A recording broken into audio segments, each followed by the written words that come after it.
Hola, muy buenas a todos y a todas.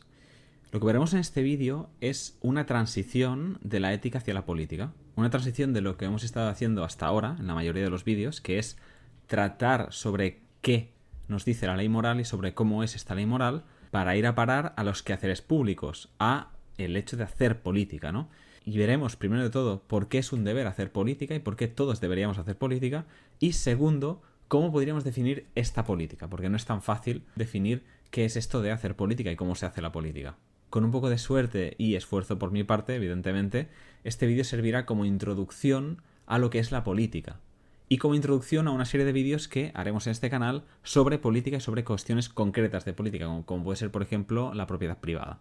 Empezando ya en la cuestión, si recordamos bien todo lo que dijimos sobre la ley moral, recordaremos que el ideal para el que trabaja la ley moral, el mundo mejor, aquel en el que las personas puedan desarrollarse libremente y ser tratadas como fines en sí mismos, y no justamente como medios, implica que a priori, ¿vale? Al menos en principio, queramos reconocer la libertad de todas las personas.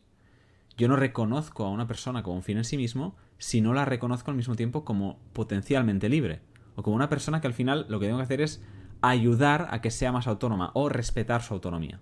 La primera observación evidentísima es que para la construcción de este mundo mejor, necesitamos entrar en cuestiones públicas, en cuestiones que afecten a la sociedad. Esto, como decía, es evidente y de hecho de aquí se podría deducir directamente que de la ley moral se sigue que tenemos que hacer política. Pero bien, veamos concretamente en qué sentido tenemos que entrar en cuestiones que afecten a la sociedad.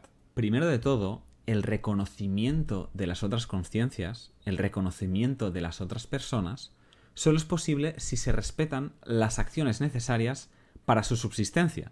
Bueno, aquí ya estamos haciendo ya un giro raro, ¿no? No. Es decir, si yo no respeto aquello necesario para la subsistencia de la persona, es absurdo. No estoy respetando, no estoy reconociendo a aquella persona como persona libre, como fin en sí mismo. Por lo tanto, debo reconocer y en parte políticamente, como veremos más adelante, garantizar la propiedad o uso de todo aquello necesario para llevar a cabo dichas acciones de subsistencia, así como la no agresión a las personas. Porque claramente otra acción de subsistencia es defenderse de un agresor, eso es evidente, ¿no? Todo este ámbito de la propiedad, de la defensa, del uso de los bienes, todo esto que trataremos más adelante en otros vídeos, es una cuestión puramente política, porque solo puede conseguirse mediante organización social. Si nosotros pensamos, por ejemplo, en las técnicas y tecnologías de la agricultura de hace miles de años, da igual eso, no pueden ser pensadas sin un mínimo de organización social. Sin, por ejemplo, que las técnicas de plantación de arroz mismo no hayan sido enseñadas generación tras generación, no hayan sido perfeccionadas según, por ejemplo, el cambio de clima, el cambio de condiciones materiales o lo que sea. Una herramienta básica de agricultura, como puede ser una azada, lleva detrás, en verdad, una organización social. Y es que todo este ámbito de las acciones para la subsistencia, para la reproducción de los medios de vida, dependen de forma directa de una organización social. El otro gran ámbito que mencionaremos aquí sobre las cuestiones que afectan a la sociedad a las que tenemos que intervenir, según la ley moral, tiene que ver con el reconocimiento que yo puedo dar a los fines que se elaboran libremente a las otras personas. Cuando yo reconozco otro ser libre como tal o potencialmente libre y no lo trato como un mero objeto, lo reconozco en tanto que eso, en tanto que un ser capaz de tomar decisiones voluntariamente, aunque desde mi perspectiva pueda equivocarse según el fin que se haya marcado, no lo sé. Pero recordemos que desde la ley moral, de hecho, y como ya dijimos, solo puedo querer convencerlo de forma sincera, que él haga el proceso de llegar a la conclusión de que actuar de X manera o ponerse tal fin para su acción es incorrecto según X criterios.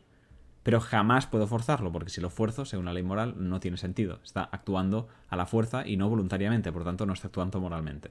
Eso no quita que si la persona pretende hacer un daño a alguien, yo tenga que poder pararlo con los medios que pueda. Yo, es más, deba pararlo con los medios que pueda. Sintetizando, tenemos pues, después de hacer estas dos observaciones un poco abstractas, ¿no?, de estos dos ámbitos, tenemos ya los dos ejes principales en esta intervención en la vida social.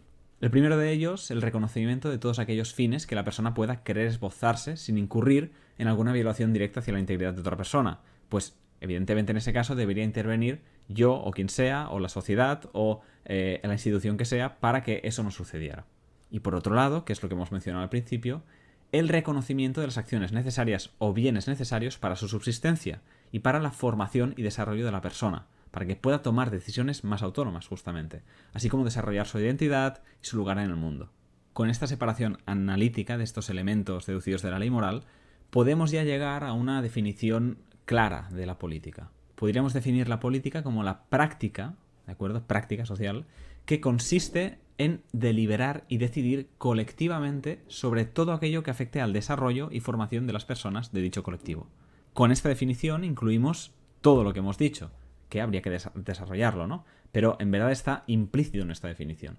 Y seguramente me diréis, bueno, ¿y por qué hay que deliberar colectivamente? ¿Por qué hay que decidir colectivamente? Bueno, si tú decides por otro, como sabemos y hemos visto ya en este canal, según la ley moral, lo que estás haciendo es paternalismo.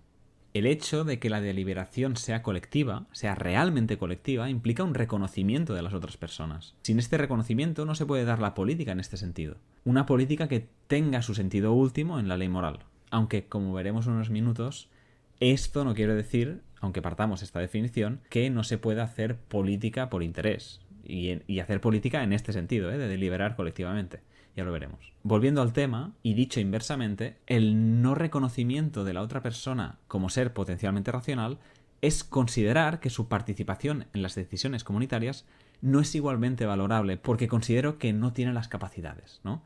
Y esto de capacidades puede ser por carácter, puede ser por ideología, puede ser por inteligencia. O sea, que como la persona no va a cambiar y, según mi opinión, tiene algún problema que lo incapacita en la toma de decisiones, no hay forma de incorporarla en ellas, aunque estas decisiones le afecten directamente.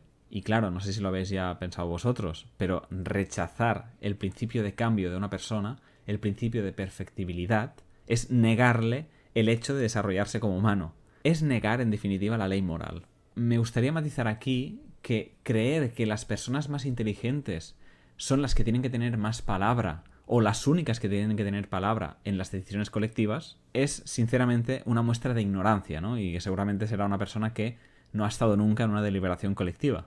Las realidades que pueda conocer una persona, el conocimiento que tenga sobre X cuestiones que son importantes para el asunto a tratar en la deliberación, no son directamente proporcionales a su inteligencia. El punto de vista, lo que aporta desde su posición, no tiene más valor por ser más inteligente. Pensar eso es entender la inteligencia de una forma sumamente estúpida. Bueno, dejando esto de lado, si comparamos la conceptualización que hemos hecho aquí de la política con las teorías liberales, veremos diferentes cosas. Primero de todo, dentro de la terminología liberal de la separación de poderes, no podemos entender el poder ejecutivo y el poder judicial como política, pues son consecuencia de decisiones políticas y lo que hacen allí son cosas que ya se han decidido políticamente. Son, si se quiere, aplicaciones de políticas, pero no política. Uno de los muchísimos problemas que tiene el sistema democrático liberal es que el poder legislativo, que sería donde justamente se delibera colectivamente, no funciona realmente así. En un futuro vídeo trataremos sobre todo este tema, sobre en qué consiste la toma de decisiones en una democracia liberal, sobre qué implica delegar la toma de decisiones, ¿no? O sea, tengo unos representantes y los sistemas de partidos. Y veremos de forma, espero, muy rigurosa, que de allí solo se puede derivar opresión, pero no política. Así, desde esta perspectiva, se hace más política en una reunión de una comunidad de vecinos que en el Congreso de los Diputados de España. De hecho, si las teorías liberales contractualistas y del Estado de Derecho parten de que el derecho reconoce a todas las personas por igual, es difícil de entender que planteen la política desde una toma de decisiones donde no hay ese reconocimiento. Pero claro, el liberalismo parte en realidad de que es imposible tomar decisiones colectivamente. Ese es el problema. Porque el liberalismo, en realidad, parte de la suposición de que esto es una guerra de todos contra todos, de que mi preferencia es innegociable aunque vaya en detrimento de toda la comunidad, de que mi individualidad es irreconciliable con la colectividad, sea este el colectivo que sea. Al final, la democracia liberal, y lo trataremos, como digo, en otro vídeo, es la forma democrática más cutre que pueda pensarse. Y es que podemos estar todo el día, si queréis, pensando ejemplos de decisiones de las democracias liberales donde no se consulta a la persona en ningún aspecto. En el ámbito municipal mismo, bueno, ¿dónde se pone un contenedor? ¿Esto lo decide alguien? Al menos en mi municipio, que es Barcelona, no. A ti te ponen el contenedor aquí, cambian los contenedores de sitio y se ha acabado. Y si te lo ponen delante de tu negocio, pues es lo que te ha tocado. Pero bueno, podemos ir a una escala más global y pensar en las políticas de transición ecológica de la Unión Europea, que no vienen a ser más que una farsa para intentar hacer una cosa imposible que le llaman capitalismo verde. Y claro, podríamos entrar en políticas laborales, podríamos entrar en política exterior, que, bueno, ¿quién ha decidido algo sobre la guerra de Ucrania que España no ha entrado, ¿no? Pero lo que ha hecho España respecto a esto. Nadie, ¿no? Pues es eso. O sea, es justamente esto. Es el hecho de que ni a un nivel municipal, ni a un nivel de barrio, puedes decidir prácticamente nada. Y no digo decidir como yo quiero esto y tengo que tener esto. No, no, como deliberación colectiva. Bien, para acabar el vídeo me gustaría hacer dos observaciones que yo creo importantes. Primero, y ya que esto es también una aplicación de la ley moral, preguntarnos cómo surge la intención de querer decidir en comunidades pensando en un bien general. Bueno, pues la intención puede ser una intención moral, puede surgir por deber, pero también, evidentemente, y como he avanzado antes, puede darse por egoísmo. Las sociedades y comunidades que cooperan tienen mayores beneficios que las que solo compiten. Esto lo tenían ya claro los griegos. Cuando tú ves que el ser humano necesariamente tiene que ser social, que después haya teorías económicas liberales que, con premisas falsas, empiecen a hacer filigranas matemáticas para decirte que si hay competitividad, bueno, todo irá mejor, la economía crece, tal, eso es otro tema. Además que es una cuestión que, aunque fuera cierta, se localiza solamente en la parte económica. La otra pregunta que quería hacer antes de acabar el vídeo es si podríamos partir de una definición de política compatible con el autoritarismo. Porque claro, si estás hablando de decidir colectivamente y tal, ¿el autoritarismo es política o no? Bueno, podríamos partir de una definición de política que sí que fuera compatible con eso. Pero en ningún caso podría tener el fundamento en la ley moral. No tendría sentido si hiciera referencia a aquello que intersubjetivamente nos une, en realidad, como seres humanos.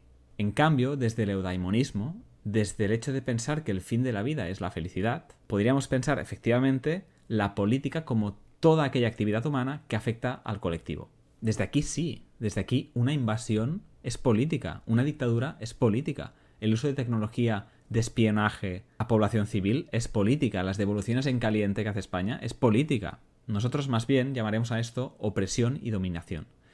Dos términos que espero poder definir de forma muy estricta en un futuro. Bueno, y hasta aquí mi vídeo y espero que interese esta vertiente política. Deu.